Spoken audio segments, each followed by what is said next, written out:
Je vais lire notre passage de l'année. Nous sommes dans le livre de Psaume chapitre 60, le verset 13 et 14. Je l'ai voulu résumer tout ce qu'on a dit pendant 3 mois de notre trimestre du Saint-Esprit. Mais nous ne saurons jamais. Parce que nous avons beaucoup parlé. Il y a même eu des orateurs qui sont passés du haut de cette chair pour nous parler de cela. Mais le message du Saint-Esprit, c'est un message qui nous accompagnera toute la vie chrétienne. La parole de Dieu dit: donne-nous du secours contre la détresse. Le secours de l'homme n'est que vanité. Avec Dieu, tu feras des exploits. Avec Dieu, nous ferons des exploits. La volonté de Dieu est que tu fasses des exploits. Le désir de notre Dieu est de voir la bonne semence faire des exploits. Ce matin, j'ai intitulé mon message comme étant les exigences de grands exploits. C'est quoi les grands exploits? Nous en parlons depuis le début de l'année. C'est une réussite totale. C'est quoi les grands exploits? C'est un succès incontestable. Un succès incontestable voudrait dire quelque chose que personne ne peut contester. Quelque chose que même tes ennemis loueront le Seigneur pour toi. C'est accomplir des choses où même les gens qui étaient contre toi clameront. Les exploits, c'est quoi? C'est une victoire au-delà de toute attente. C'est-à-dire quand on regarde tes moyens et ce que tu as réalisé, les gens disent non, il a fait des exploits. Les exploits peuvent encore être définis comment? C'est une percée figurante. Malgré les résistances, toi tu perces. Malgré le blocage, toi tu avances. Malgré les temps difficiles, toi tu perces. C'est une percée figurante. Et c'est ça la volonté de Dieu. Et tu le feras si tu marches avec le Seigneur. Mais il y a de ces exigences que nous devons tenir compte si nous voulons réellement voir les grands exploits cette année. Il y en a beaucoup. Mais aujourd'hui, j'aimerais parler juste d'un point ou d'une seule exigence. Et j'aimerais que tu me suives très bien. Parce que Dieu veut que tu fasses des exploits cette année. Tu es déjà dans le Seigneur, c'est une bonne chose. Parce qu'il dit qu'afin que lui nous ferons des exploits. Arriver au ciel, tu y arriveras. Mais il voudrait aussi que tu fasses des exploits sur cette terre. Afin que tu serves de témoignage et que ta vie soit agréable. Alors c'est quoi cette première exigence? Si tu écris, écris bien.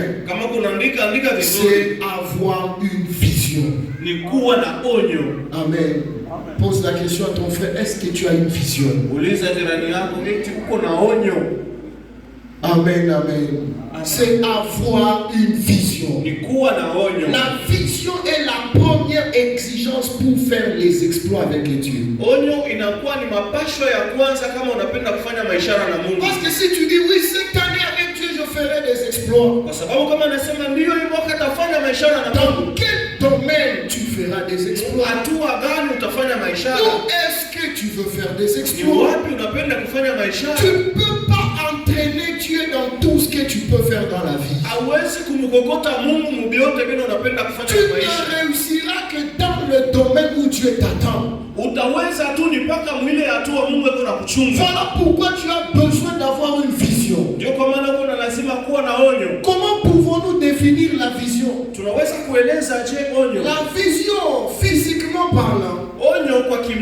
c'est la capacité de voir. Inakuwa ni uwezo wa kuona. Qui peut me voir ce matin? Nani anaweza kuniona asubuhi ya leo? Vainqueur, toi tu ne me vois pas. Ndugu vainqueur, wewe unioni? Alléluia. Qui peut me voir ce matin? Nani anaweza kuniona? C'est-à-dire que tu as déjà une vision. Ni kusema huko naona. C'est la capacité de voir. Uwezo wa kuona. Mais la vision dont j'aimerais parler ce matin, lakini onyo ambalo napenda kusemea c'est une vision spirituelle. Inakuwa ni onyo ya kiroho. C'est la capacité de voir. Ni uwezo wa kuona. Ce que tu deviendras demain. Bila utakuwa kesho. La vision, kuona, c'est la perception prophétique. Inakuwa ni kuchunguza kiroho. De ce que Dieu attend de toi. Kile Mungu yuko na kuchungia. La vision, onyo, c'est voir au-delà de ce que tu vois aujourd'hui. Ni kuona zaidi ya vile uko naona leo. Avoir la vision, kuwa na onyo, c'est avoir la capacité de voir. Ni kuwa na uwezo wa kuona au-delà de ce que la réalité te présente. Zaidi ya vile ukweli iko na kuonesha. Dieu t'appelle à ne pas te voir comme tu te vois. Mungu anakuita usijione vile uko unajiona. Mais Dieu t'appelle à te voir comme lui te voit. Lakini Mungu anakuita ujione vile yeye iko na kuona. La vision, onyo, c'est aussi la capacité de voir les choses non pas nécessairement comme elles se présentent. Na ni uwezo wa kuona vitu hapana vile vinajionesha. C'est-à-dire quoi? Quand moi je viens dans cette église, ni kusema nini? Kama mimi nakuja mwa kanisa, je ne la vois jamais, j'insiste, jamais telle qu'elle se présente. Mimi sionaki kamwe, mimi naweka mkazo kamwe hivi iko naonekana. Mais je vois cette église, lakini mimi naona hii kanisa, là où Dieu nous amène, kule Mungu yuko anatupeleka comme un grand stade, kama vile kiwanja kinene. Alléluia. Amen. C'est ça la vision. Na njoo ile onyo je vois pour cette église. Niko naona juu ya kanisa. Chacun d'entre nous également, kila mmoja katikati yetu pia avoir une vision pour sa vie. Anapaswa kuwa na onyo juu ya maisha yake. Chacun d'entre nous, kila mmoja katikati yetu avoir une vision pour son lendemain. Anapaswa kuwa na onyo juu ya maisha yake kesho. Kila mmoja katikati yetu avoir une vision pour sa famille. Anapaswa kuwa na onyo juu ya jamaa yake. Tu peux être célibataire aujourd'hui. Unaweza kuwa malaka leo. Mais tu dois déjà avoir une vision de ce que sera ta famille. Lakini unapaswa kuwa na onyo ya kile kitakuwa jamaa yako. Tu dois avoir la capacité de percevoir là où Dieu t'amène demain. Ni kusema unapaswa kuwa na uwezo wa kuangalia kule Mungu anakupeleka kesho. Comment sera ta famille? Jamaa yako itakuwa je? Comment sera ton épouse? Mke wako atakuwa je? Comment seront tes enfants? Watoto yako watakuwa je? Comment sera ton mari? Mume wako atakuwa je? La vision également, onyo pia, c'est la capacité de voir comment sera ton ministère. Ni uwezo wa kuona vile huduma yako itakuwa. Tu peux être qu'au début de ton ministère. Unaweza kuwa mwanzo wa huduma yako. Où est-ce que tu te vois? Lakini huko unajiona wapi? Où est-ce que tu pars? Huko unaenda wapi? La vision est également onyo pia, la capacité de voir là où tu pars. Ni uwezo wa kuona kule huko unaenda. Tu dois avoir une vision pour tes études. Unapaswa kuwa na onyo juu ya masomo yako. Quel type de diplôme tu vois? Ni aina gani ya cheti unaona? Quel type de code tu vois tes enfants? Ni masomo ya aina gani unaona watoto wako? La vision, onyo, c'est la capacité de voir où partent tes affaires. Ni uwezo wa kuona kule biashara yako biko naenda. Tu peux que vendre les pop-corn aujourd'hui au coin de la rue. Unaweza kuuzisha minji ya kukalanga leo pembeni ya barabara. Quand nous passons, nous te voyons vendre des pop-corn. Na sisi tukipita tunakuonesha tuona huko unauzisha minji ya kukalanga. Mais quand tu te mets sur ta table de pop-corn, lakini wewe mwenyewe ukikala pa ile meza ya minji ya kukalanga, tu ne te vois pas assis sur une table de pop-corn. Au jioni kuikala pa meza ya minji ya kukalanga. Mais tu te vois en train de diriger un grand supermarché. Lakini uko unajiona uko unaongoza duka kubwa. Ça c'est la vision. Ile ni onyo. Alléluia. Amen. Lisons dans le livre de Jérémie. Tusome katika Yeremia chapitre 1er. Mstari wa sura ya kwanza. Nous allons lire quelques passages. Na tutasoma usomi fulani. La vision est également onyo pia, c'est découvrir l'appel de Dieu sur ta vie. Ni kufumbula wito wa Mungu kwa maisha yako. Parce que c'est dans le domaine où tu feras des exploits. Kwa sababu ni mwile ali utafanya maisha. Jérémie chapitre 1. Yeremia sura ya kwanza. La Bible dit au verset 4.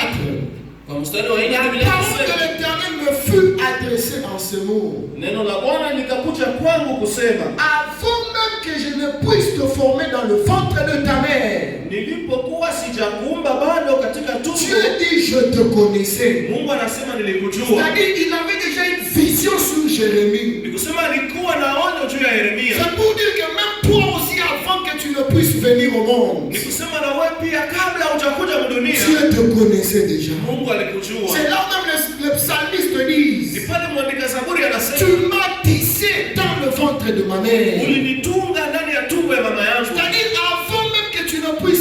ressuscité, Nikusema mbele ukue, Dieu a déjà préparé une destinée pour toi. Mungu ashakutayarisha maisha ya kesho juu yako. Il sait que tu seras un grand homme de Dieu. Anajua utakuwa mtu wa Mungu. Il sait que tu seras une servante puissante.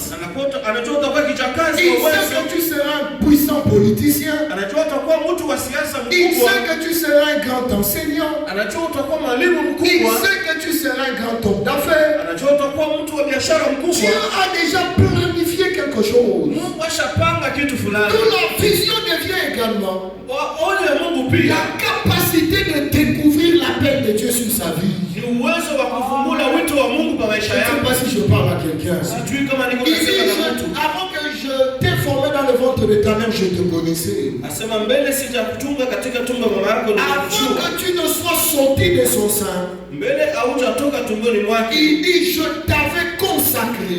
Asema nilikutakasa. Je t'avais établi prophète des nations. Nilikuweka kuwa nabii wa mataifa. Quelqu'un ne peut échouer que Hakuna ule anaweza kushindwa, c'est celui-là qui n'est pas dans sa vision. ni ule ana maonyo yake. Si Jérémie avait dit désormais je serai un homme d'affaires, Kama Yeremia angesema taanza kuwa il mtu wa pouvait biashara, le faire. angeweza Mais ça kuifanya, allait être une vie de combat chaque jour. lakini ingekuwa maisha ya vita Une kila siku, vie de difficulté pour toujours. maisha ya magumu kila siku, Une vie de difficulté sans fin. maisha ya magumu bila kuisha. Peut-être qu'il ne pouvait qu'être un homme d'affaires à Dilungu. Labda angeweza kuwa mtu wa biashara tu hapa Mais Dilungu, s'il accepte ce bureau ou cet office prophétique, lakini kama anaitika hii ofisi ya kinabii, il était appelé à réussir à l'échelle nationale. aliitwa kuweza kuwatua ya Même kimataifa, pas à l'échelle nationale, oui, à l'échelle des nations. na haina tu kwa taifa, lakini kwa mataifa. Donc tu ne découvriras les exploits que quand tu es dans le domaine de ta vision. Utafumbula tu maishara kama uko mwatua ya maisha yako ya Et onyo ton yako. voisin, quelle est ta vision? Onyo yako ni nini? Alléluia. Amen. Il dit, je t'avais établi prophète des nations. Sema nilikuweka kuwa nabii wa Je mataifa. répondis, Seigneur, voici, je ne sais point parler, car je ne suis qu'un enfant. Na yeye akasema, Bwana, mimi sijui kusema kwa sababu mimi ni Et mtoto. l'Éternel me dit, ne dis pas, je suis un enfant, car tu l'enverras tous ceux auprès de qui je t'enverrai. Na Bwana akamwambia usiogope na kusema uko mtoto kwa sababu nitakutuma kwa Et wale qu'est-ce wote qu'il dit? Ne nitakutuma. crains point, car je suis avec toi. Na anasema usiogope kwa maana mimi nitakuwa pamoja Pour nawe. te délivrer, dit l'Éternel. Juu ya kukuokoa Bwana anasema. Dieu est avec toi Bwana yuko pamoja na wewe. dans le domaine de ta vision. Mwile hatua ya onyo Quand yako. tu décides de faire les choses comme bon te semblera, Kama unapenda kufanya vile vitu vinakupendeza wewe, alors tu marcheras seul. utatembea wewe Parce mwenyewe. que tu n'es pas dans la vision. Juu hauna mwonyo. J'aime aussi le verset 11. La parole de l'Éternel me fut adressée en ce mot. Napenda pia 11 sema tena neno la Bwana likakuja kwangu Dieu lui kusema. pose la question, que vois-tu, Jérémie? Mungu anamuuliza sema Yeremia unaona nini? Toi aussi ce matin, je te pose cette question. Na wewe asubuhi ya leo nakuuliza ile Que swali. vois-tu? Uko naona nini? Qu'est-ce que tu te vois devenir? Uko najiona kuwa Qu'est-ce nani? que tu vois le Seigneur faire pour toi? Uko naona Bwana kukufanya kuwa nani? Pendant qu'on est avec toi en 2022, Wakati tuko na wewe kwa hii mwaka, moi je me vois déjà 10 ans après. mimi najiona kisha miaka 10. Je me vois déjà 20 ans après. Niko najiona kisha miaka Toi 10. aussi, qu'est-ce que tu vois? Na wewe pia uko naona nini? Est-ce que tu vois seulement ce bâtiment tel qu'il se présente? Uko naona tu hii nyumba hivi iko naonekana? Est-ce que tu te vois seulement tel que tu es? Au uko najiona tu vile uko? Pose encore la question à ton frère, à ta soeur. Qu'est-ce que tu vois? Uko naona En nini? d'autres termes, tu lui demandes quelle est ta vision. Kisha tena mnamna nyingine muulize onyo yako ni nini? Celui qui n'a pas de vision, Ule ana na onyo, il tourne en rond. anakuwa anazunguka kwa Aujourd'hui, il se sababu lèvera leo atalamuka parce qu'il a prié, Dieu lui a parlé. kwa sababu aliomba Mungu alisema Non, naye. je suis prophète. Ndio niko nabii. Demain, on va organiser l'évangélisation. Kesho tutatengeneza injili. Gagne une âme dans le Seigneur. Anawina nafsi moja Il katika dit, non, Bwana. je pense que je suis évangéliste. Kisha anasema hapana, nawaza niko Bientôt, là, il y aura les élections dans notre pays. na kisha hapa kutakuwa uchaguzi nchi On lui dit, yetu. non, quand tu pars à Kakanda, on va te voter. Wanasema ukienda kule Kakanda Il watakuchagua. part à Kakanda pour devenir candidat politicien. Anaenda kule Kakanda kuwa kandidati wa Les gens siasa. partent aux élections, il échoue. Watu wanachagua kwa machaguzi, Il anashinda. apprend qu'à la bonne semence, il y a formation des cordonniers. Anajifunza kwamba kuboni semasa wanakuwa wanafundisha wale Il wakushona revient encore viatu. au milieu de lui, il veut devenir cordonnier. Anarudia tena katika tendo sana, napenda kuwa Et il se kushona viatu. retrouvera dans un éternel carrefour. Na atajikuta umilele wa kuzunguka. Pourquoi? Parce qu'il ne sait pas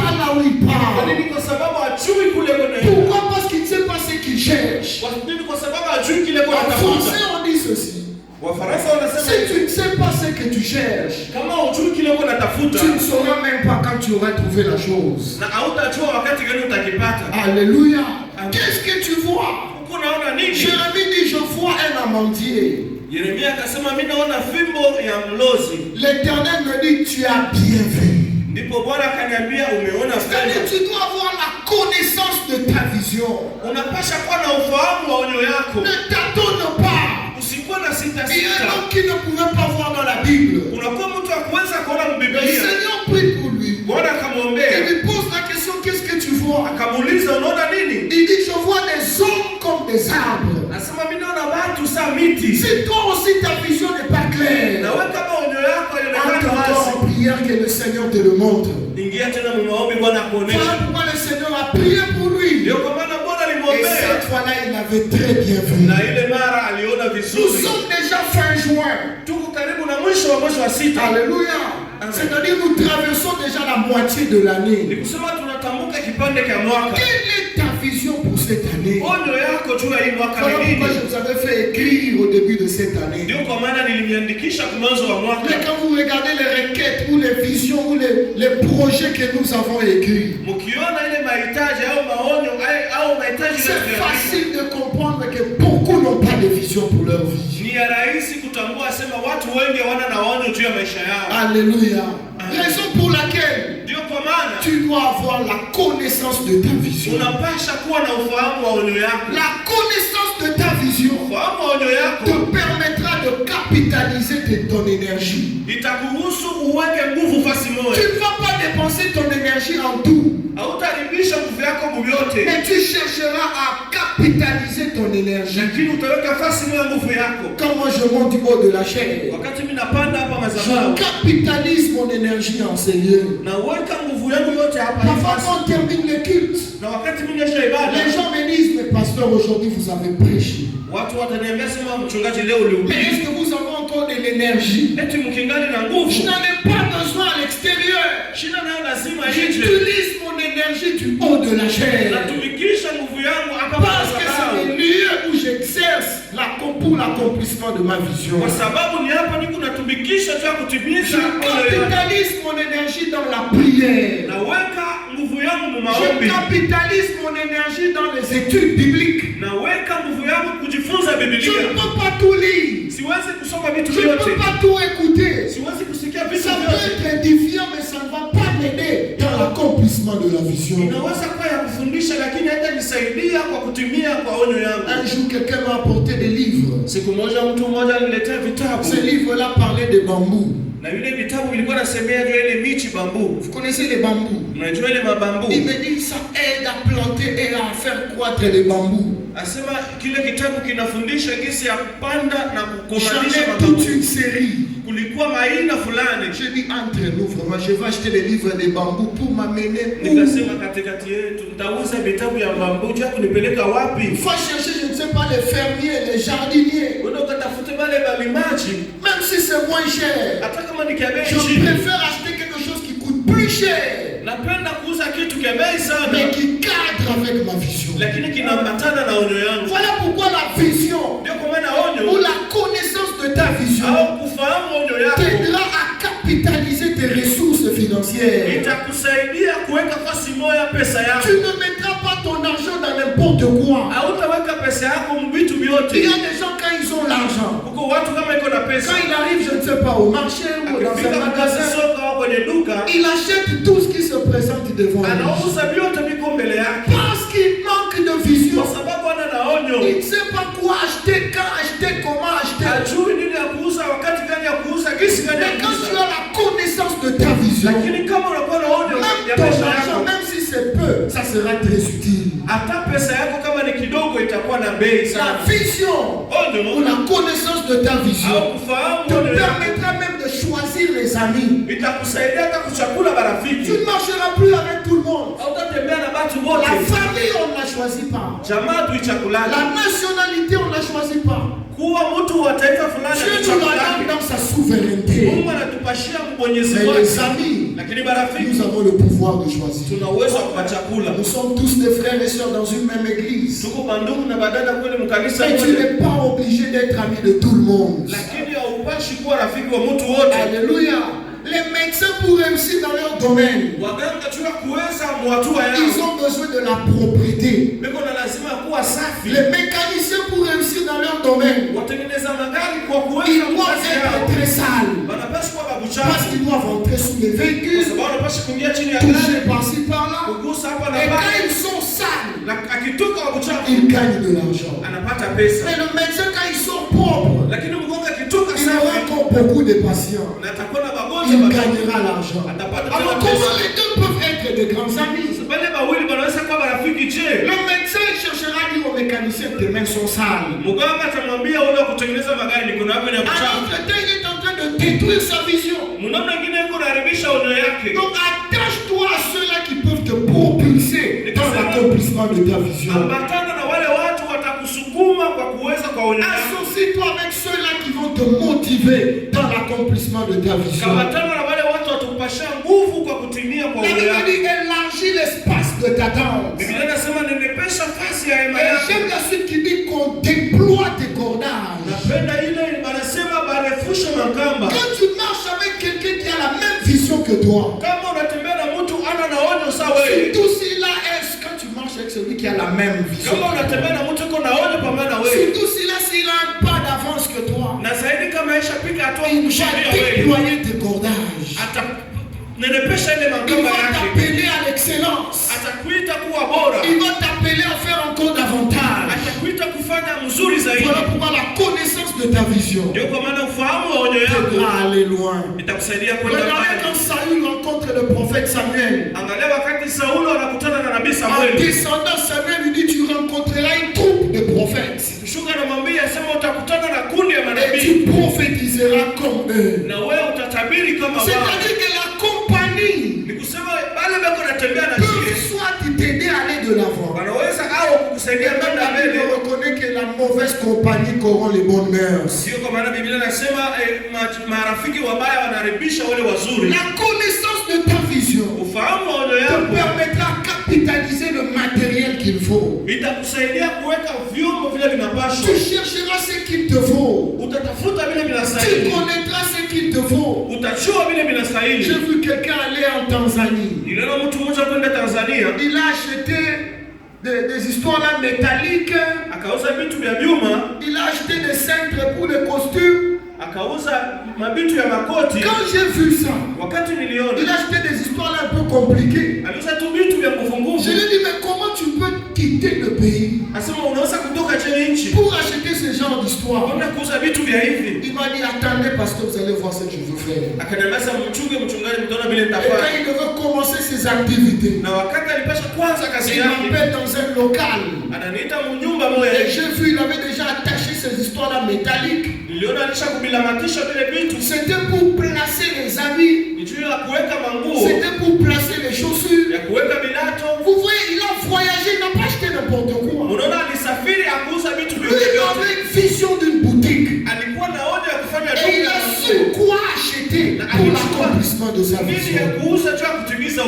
La connaissance de la vision te permet de capitaliser ce qu'il nous faut. La connaissance de la vision te fera discipliner.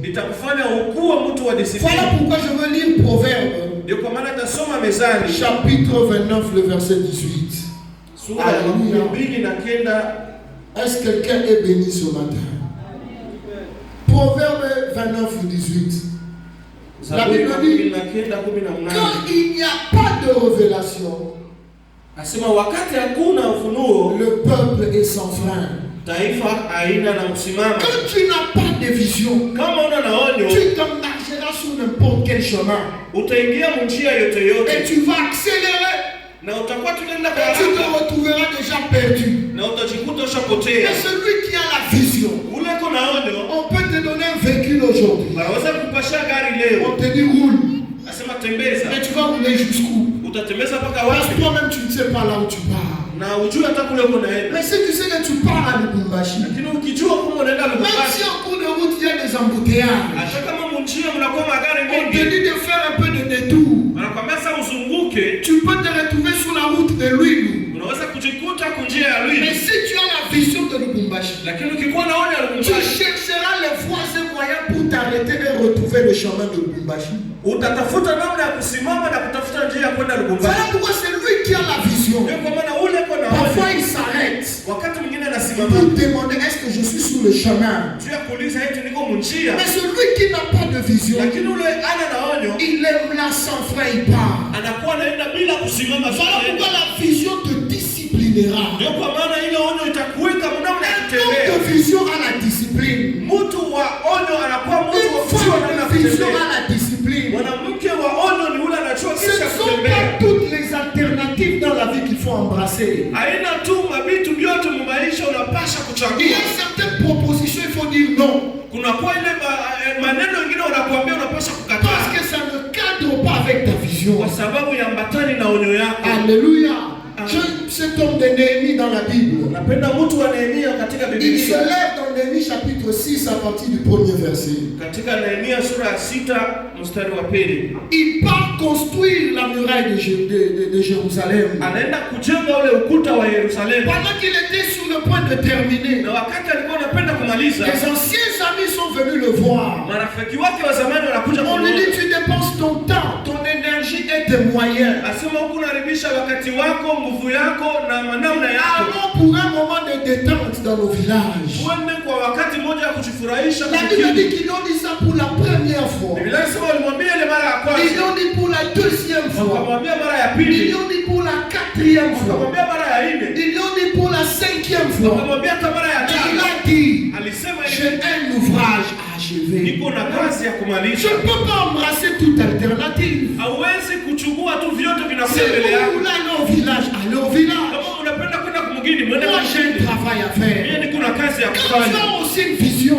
Kama uko na tu onyo, ne peux pas tout accepter. hauwezi kukubali Aujourd'hui, vyote. on te dit faisons A, tu es là. Leo wanakwambia tufanye A, unasema Faisons B, kubali. tu acceptes. Tufanye B, Je vais unaicheka. ouvrir une parenthèse pour te dire ceci. Napenda kufungula mkato Dieu sio ne kuamini. t'a pas créé Mungu akukuumba pour tout faire dans la vie. sio kufanya vyote maisha. Alléluia.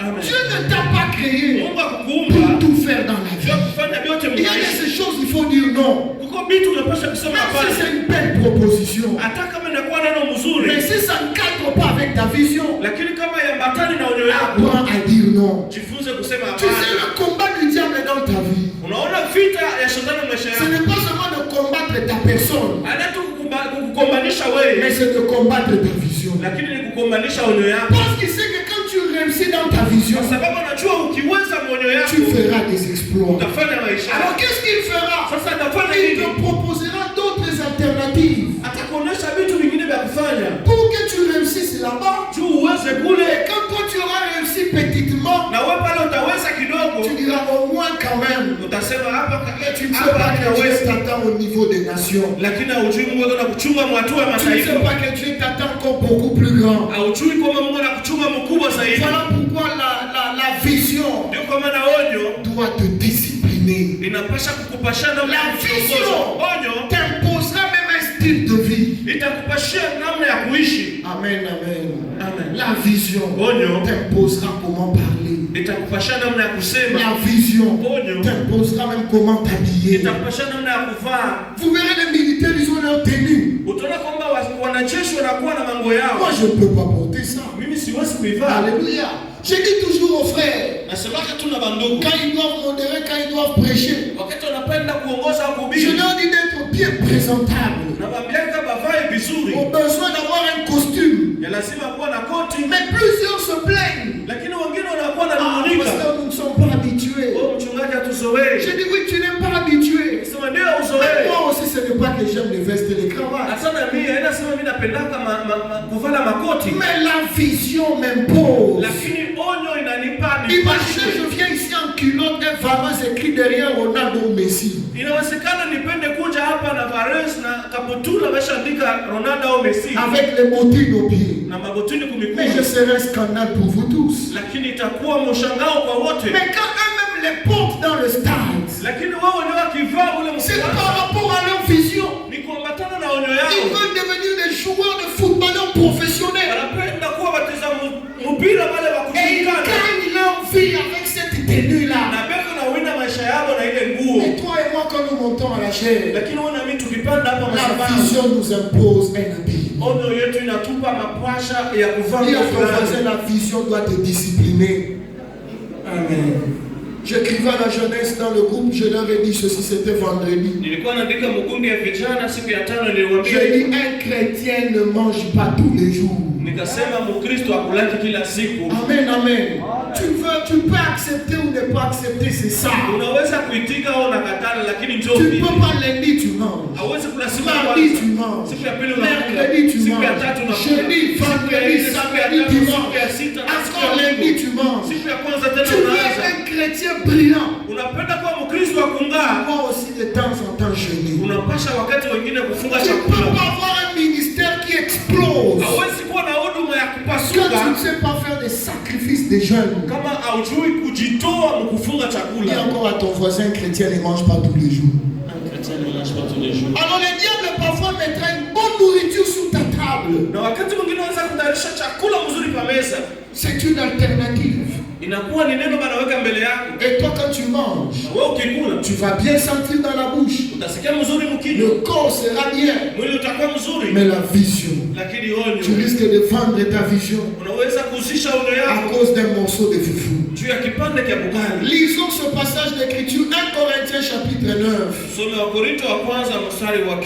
Amen, amen.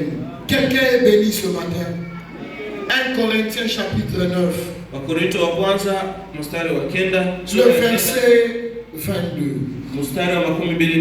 La Bible dit, c'est Paul qui parle. J'ai été faible avec les faibles. C'est quoi la vision? Il comprend que pour aider les faibles, il doit aussi être faible. Il doit se rabaisser. Alléluia. Qu'est-ce qu'il dit encore? J'ai été faible avec les faibles afin de gagner les faibles. Il a accepté cette petite vie ou cette faiblesse parce qu'il avait une vision de gagner les faibles. Et qu'est-ce qu'il dit encore? Je fais tout à cause de l'évangile, dans le but d'avoir part. Et il dit, ne savez-vous pas que ceux qui courent dans le stade, ils courent tous, mais c'est un seul qui remporte le prix. Il courait de manière à remporter le prix. Le prix là c'est quoi? C'est la vision. Ça peut être par exemple être un homme d'affaires. On te donne, je ne sais pas, $1000 comme capital. Ou toi tu disposes $1000. Tu achètes les marchandises. Quand nous venons, nous acclamons. Mais il suffit qu'une personne passe pour acheter le mouchoir. Le mouchoir peut être 1000 francs. Achetez-moi les mégas là-bas. Tu nous prends des selfies, tu mets au statut. On va voir, on va commenter. Mais en entre-temps, tu es en train déjà de terminer ton capital. Tu ne sais pas mettre de côté ce qui te permettra encore d'aller de l'avant. Voilà pourquoi il dit tous courent, mais il n'y a qu'un seul qui remporte. Toi aussi, ma prière est le vœu de mon cœur. Avant la fin de cette année, que tu obtiennes le prix. Que tu vois ta vision s'accomplir. Que la chose pour laquelle Dieu t'a appelé puisse se réaliser. Que les rêves de ton enfance puissent s'accomplir. Qu'est-ce qu'il dit encore? Il dit tous ceux qui combattent, ils s'imposent toute espèce d'abstinence. Moi aujourd'hui je peux beaucoup manger les piments. Un footballeur ne doit pas manger les piments comme il doit s'abstenir. Il doit se priver parce qu'il a besoin de souffle. Alléluia. Il se discipline. Pourquoi? C'est par rapport à sa vision. Et avant de jouer au foot, il faut un peu de réchauffement. Il court un peu. Il se donne des passes. C'est une façon déjà de s'exercer. Quel entraînement tu fais? Quel entraînement tu fais pour l'accomplissement de ta vision? Est-ce que tu montes seulement sur scène, tu commences à jouer? C'est là où tu auras des crampes au niveau de la cuisse. Et tu commenceras à chercher les sorciers. Et pourtant peut-être le premier sorcier de ta vision c'est toi-même. Dis à ton voisin, ne sois pas le sorcier de ta vision.